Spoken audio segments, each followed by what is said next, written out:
Roberto, seguimos platicando con el tema de los sistemas integrados de transporte, pero no podemos olvidar que además de lo complejo que puede ser esto, no debemos olvidar los elementos que tienen que ver con el espacio público y además con el peatón como eje central de la movilidad.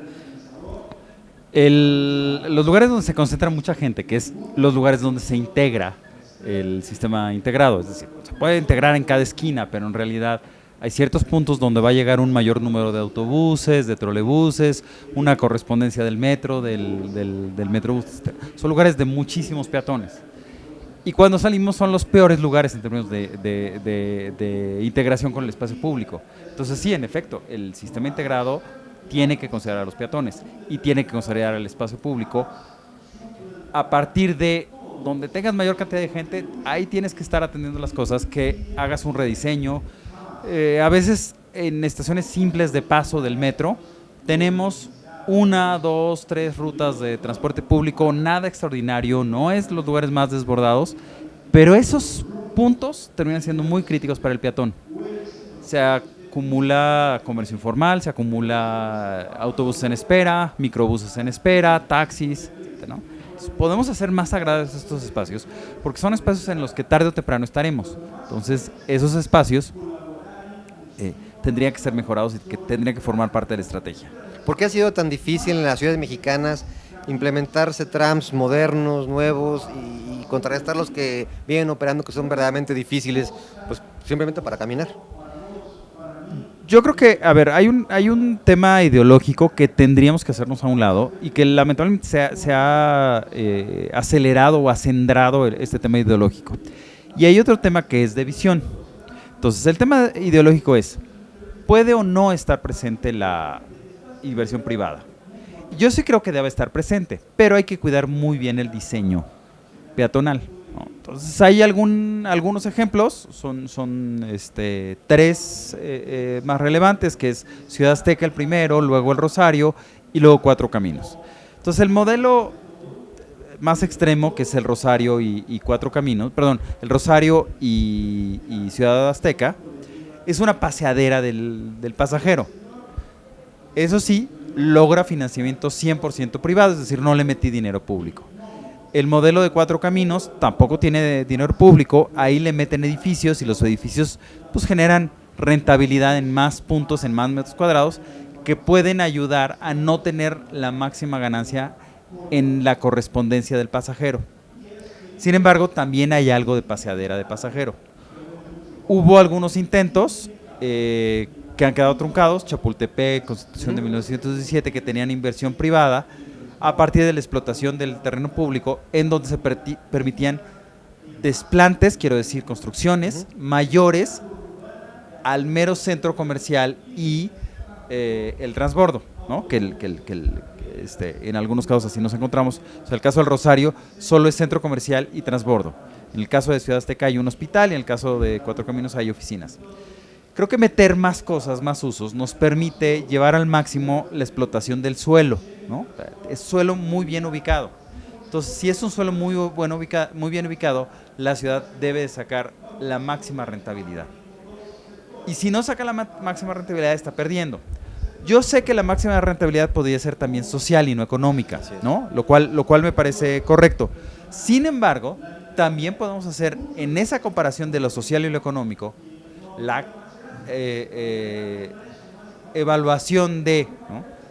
Se canceló un centro comercial en Constitución del 17 y se canceló el Museo Papalote. Y a cambio de esto va a ir un espacio público, qué bueno, gratuito, qué bueno, y una prepa pública, qué bueno. Puedo invertir ese recurso del espacio público gratuito en un lugar distinto. Puedo colocar la preparatoria en un lugar distinto y sacar la máxima rentabilidad del suelo. Bueno, estrictamente es lo que debo hacer. Pero tener en cuenta que los estudiantes de la preparatoria quieren tener transporte público cerca. A lo mejor podemos identificar un lugar que sí esté abastecido por transporte público cerca. Podemos, el costo de oportunidad de meter el parque público, el área pública en el CETRAM de Constitución 17, lo evalúo económicamente y ese dinero invertirlo en colonias populares para espacio público, pues sería lo correcto. Entonces, quitémonos ideologías, seamos mucho más metódicos y seguramente podremos lograr esta integración. Y en ese sentido, ya sea ideológico o no, la regulación del Estado tiene mucho que ver, ¿no? De pronto, la visión de mercado y por otro lado, la visión de rectoría del espacio público del transporte. ¿Qué tanto se pueden limitar o qué tanto se pueden acoplar o complementar para hacer algo mejor? Se tienen que complementar, por supuesto, pero sí tenemos que tener muy clara la visión, sí tenemos que tener muy ordenada la cabeza en el sentido de el privado sí es cierto que quiere la máxima ganancia. Entonces, si el privado encontrara una beta para que recuperara su inversión en un mes y lo demás fueran ganancias del 100% cada mes, pues obviamente lo haría, ¿no? O sea, nadie lo va a detener. Entonces, hay que tener muy claro al organizarse trams, al organizar puntos de intercambio modal, todos los puntos donde se encuentre el sistema integrado, donde se integre, qué es lo que le interesa al Estado, a la ciudad, a la sociedad, y qué es lo que puede interesar al privado, ¿no? Entonces encontremos cómo darle al privado oportunidades, que las oportunidades sean competitivas en el mercado, es decir, no vas a ganar menos de lo que te ofrecería una inversión equivalente, pero tampoco vas a ganar mucho más. Tratemos de hacer algo competitivo en términos del proceso de concurso para hacernos del mejor socio, dado que es una asociación público-privada. Seamos muy metódicos en todo esto, tratemos de tener los ojos de la sociedad a través de comités de transparencia, revisando todos los procesos, pero sigamos adelante. Esta postura en donde no, la inversión privada está mal en un bien público como es un terreno, saquémoslo de la cabeza porque no nos va a llevar a nada y nos vamos a dar cuenta de que por invertir en esa preparatoria, por invertir en ese espacio público, vamos a dejar de invertir en otro lado.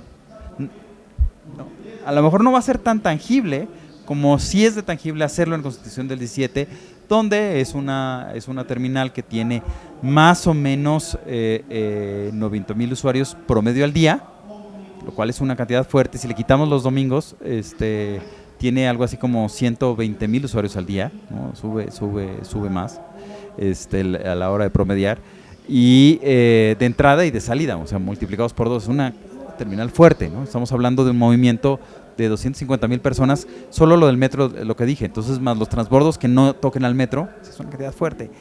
No puedes desperdiciar ese espacio. Cuando se modela sistemas integrados de transporte, ¿se le da una importancia relevante al espacio público, hablando con presupuesto y con acciones? No, y justamente ocurre lo opuesto. A ver, yo recuerdo que en una ocasión, bueno, es un intercambio de correos con una autoridad de Hacienda, en donde nosotros proponíamos una serie de mejoras al tren suburbano para que se incrementara la afluencia de usuarios. Y entonces, básicamente lo que reclamaban, Hacienda nos transmitía, lo reclamaba Secretaría de Comunicaciones y Transportes. Pues que nos demuestren cuántos usuarios van a llegar por hacer las mejoras que proponen. ¿De qué tipo de mejoras hablábamos? En el tren suburbano generalmente encontramos, bueno, aparte de la terminal Buenavista, las otras 6 estaciones tienen casi el mismo modelo. De un lado hay un pequeño centro comercial, bien equipado de escaleras eléctricas y elevador, que permiten llegar a una persona con discapacidad hasta los andenes. Del lado opuesto a donde desarrollaron el centro comercial, hicieron simplemente alguna escalera de acceso. Un camino oscuro, un camino que no se le invirtió mucho. Entonces la postura de nosotros era, inviértele en todas las facilidades de acceso.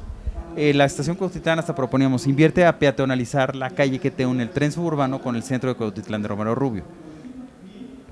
Y así, ¿no? En tal otra estación tienes este defecto, aquí es un punto muy inseguro, etcétera, ¿no? Entonces era invertirle mucho a los peatones. Y esa inversión de mucho a los peatones, pues sí, seguramente era una inversión que tendría que haber sido de decenas de millones de pesos, si no de cientos, pero que te dijeran, demuéstrame, si no, no lo voy a hacer. Y ese demuéstrame, si no, no lo voy a hacer, es nunca vamos a hacer la evaluación de proyectos de un foco, ¿no? Oye, demuéstrame que necesito un foco. Pues no, es criterio. Necesito un foco, necesito un baño, necesito ciertas cosas básicas, necesito enchufes, necesito, ¿no? En una casa, en un edificio de oficinas, etcétera. Entonces, el nivel de detalle no lo tendrías que evaluar, lo tendrías que integrar a todo el modelo, y el modelo siempre debe considerar al peatón. Ahora, si el modelo siempre considera al peatón, el peatón no exige tanto. También en algún momento, a ver, la línea 12 del metro costó sin trenes algo así como 24, 25 millones de pesos, ¿no? La cifra exacta no la recuerdo y habría que actualizarla a nuestros días. Y entonces decíamos, oye, si el 5% de lo que costó la obra civil de la línea y electromecánica de la línea 12 del metro lo destinaras a accesos, pues ¿cuánto sería, no? Entonces, tengo 24 millones. El 5% de 24 millones son 1.2 millones. 1.2 millones invertidos son 20 y algo de estaciones, vamos a poner que son 24, entonces la cifra nos permite más o menos fácil hacer la división. Nos van a salir 50 millones de pesos por estación. 50 millones de pesos por estación se notan. O sea, sé que puedo llegar a invertir 500 millones de pesos por estación para mejorar la accesibilidad, pero 50 millones de pesos que hubiera yo hecho en un radio de 300 metros de cada una de las estaciones de la línea 12 del metro, se notarían. Ahorita estoy haciendo estudios, trabajo de campo, trabajo con los vecinos para las 3 nuevas estaciones de la línea 12. Una creo que se va a llamar Alta Tensión, la otra o Álvaro Obregón, la otra Valentín Campa y Observatorio. Estas 3 estaciones requerirían también una integración, ¿no? ¿Lo van a tener? No, no lo van a tener, ¿no? Entonces siempre dejamos de lado al peatón. ¿Por qué cuesta tanto trabajo el que se tome en cuenta al peatón realmente, ¿no? Si al final, como dices, pues requiere menos, pero al final no solamente es la rentabilidad económica y ni siquiera de aforo, sino es la calidad de vida y la dignificación en sus modos de transporte, ¿no? A ver, las escalas importan, ¿no? El transporte empezó a tener eventos de transporte un poco, pues están vinculados a la venta de los autobuses, entonces siempre en los eventos congresos de transporte tenemos un patio de autobuses, ¿no? Eso es bastante común, los que hacía CTS en su momento, otros que se hicieron tiempo atrás por la propia industria, por los carroceros, etcétera. Pero esos puntos también hay foro, ¿no? También hay punto de encuentro y también hay como una oportunidad de ir debatiendo ideas. Congresos peatonales ha habido pocos. Internacionalmente hay uno que se llama WO21, ¿no? Que vamos por ahí del número 17, me parece, ¿no? Algo así. Y nacionalmente pues hemos tenido el Congreso peatonal, pero son pequeños, cuesta mucho trabajo fondearlos, se volvieron más pequeños, se logramos hacer 2 grandes, Cholula y La Merced, que es me tocó organizarlo a mí, fue grande y luego se volvieron a hacer pequeños. ¿El de Morelia, ¿no? también es el mismo? El de Morelia lo acaban de hacer, no supe el tamaño, ¿no? Pero ¿qué tanto hemos aterrizado en política pública? Porque a veces he estado en la línea romántica, ¿no? Y hay cosas muy interesantes porque lo peatonal ha logrado hilvanar. Y entonces género no lo teníamos en la movilidad. Y lo peatonal integró género en la movilidad. Porque es ahí donde dicen, bueno, el peatón es el más vulnerable en la escala de la movilidad. Pero la peatona es más vulnerable que el peatón. Claro, los peatones con discapacidad también, los niños también, los adultos mayores también. Esas agendas empiezan a contagiar otras agendas. Entonces de repente entra filosofía de la ciudad, y entonces entra, y la política pública no está todavía.